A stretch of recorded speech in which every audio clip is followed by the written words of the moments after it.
తెలంగాణ ఎన్నడూ కూడా పేదది కాదు.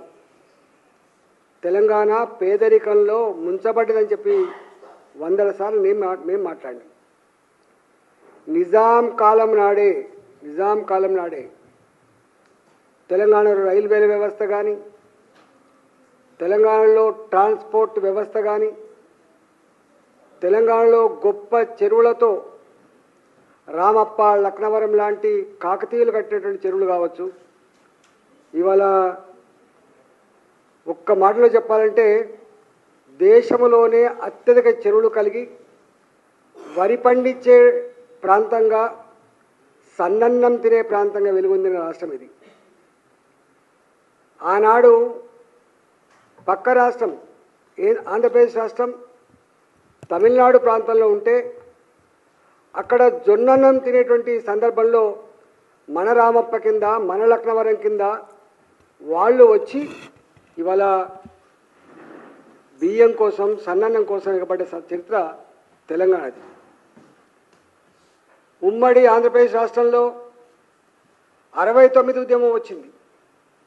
నిధులు మావి, సొమ్ము మాది, సోకు మీద అవుతుందని చెప్పి, ఉద్యోగాలు మావి, మీరు అనుభవిస్తున్నారని చెప్పి 69 ఉద్యమం జరిగింది. ఆనాడు 6 పాయింట్ ఫార్ములా వచ్చింది, అదొక సబ్జెక్టు. తెలంగాణ ఉద్యమం కొనసాగుతున్నప్పుడు అనేక సందర్భాల్లో ఇవాళ తెలంగాణ స్వయంగా అభివృద్ధి చెందిన ప్రాంతం ఇది. వ్యవసాయ రంగంలో కావచ్చు, ఇన్ఫ్రాస్ట్రక్చర్ రంగంలో కావచ్చు, సేవా రంగంలో కావచ్చు, ఐటీ రంగంలో కావచ్చు, ఈ హైదరాబాద్ని మించింది లేదని చెప్పి ఆనాడు మేము అనేక సార్లు ఉపన్యాసాలు ఇచ్చినాం.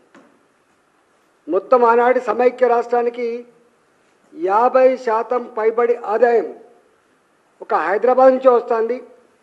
23 జిల్లాలను సాధేటువంటి ప్రాంతం హైదరాబాద్ అని చెప్పి ఆనాడు మేము అనేక సందర్భాలు చెప్పినాం.